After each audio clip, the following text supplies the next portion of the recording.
Thank you, Chairman, for the opportunity to testify.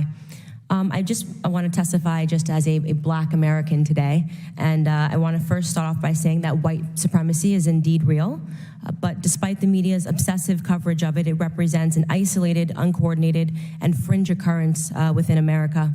It's a fringe occurrence that is being used, in my opinion, by Democrats to scare Americans into giving up their votes to a party that can no longer win based on simple ideas, which is why we're seeing so many of these hearings back to back, despite other threats that are facing this nation. I want to reiterate that point.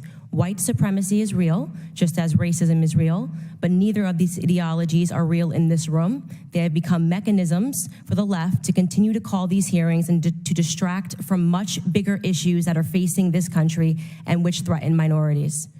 Much bigger issues that they are responsible for. White nationalism sounds a lot better as a threat than father absence.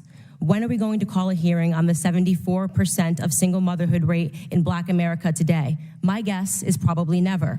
Since Democrats are the author of that epidemic, which leaves us, Black Americans, 20 times more likely to end up in prison, 9 times more likely to drop out of high school, and 5 times more likely to lead a life in poverty and to commit crime. White nationalism also sounds a lot better than illiteracy rates. I'm assuming we're never going to call a hearing on that, which is a real epidemic that is facing Black Americans and minority Americans today. An epidemic which, by the way, has a lot closer of a tie to our nation's history of white supremacy. Slave codes in the early 19th century made it illegal for Black Americans to learn to read. Why? Because if slaves could read, they could access information. I don't believe that much has changed. On the most recent National Assessment of Educational Progress, just 17% of Black students scored proficient in reading at a 12th grade level. 83% of Blacks in America were not found proficient in reading at a 12th grade level. Are we going to have a hearing on that? Probably not.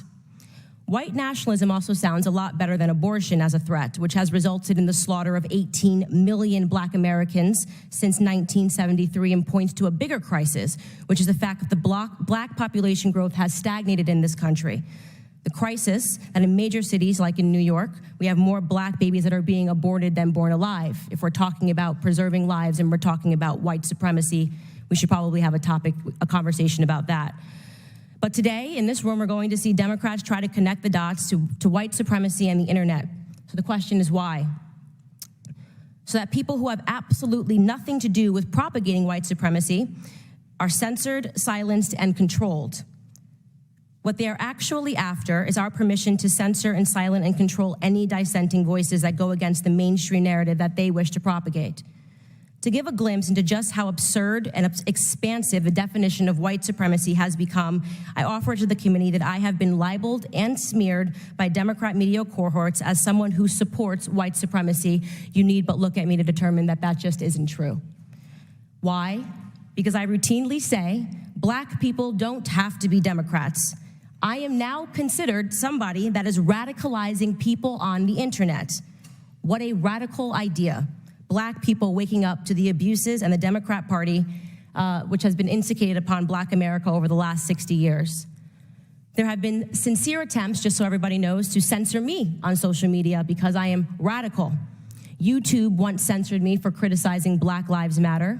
They reversed the censorship and they apologized and they called it a mistake. Facebook once censored me for calling out liberal supremacy as a threat facing Black America. What I said specifically was that in any community where liberal policies reign supreme, you will find that Black America is hurting. I stand by that assessment. Facebook reversed my censorship, apologized, and claimed it was a mistake.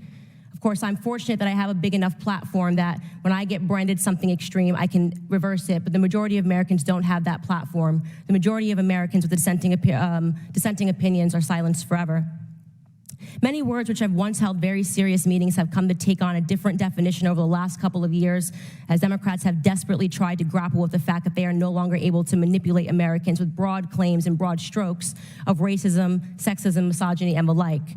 Words like racism, which today most nearly means anything or anyone that disagrees with a liberal, and terms like white nationalism, which today and in this room and upon this floor most nearly means that it's election time, America.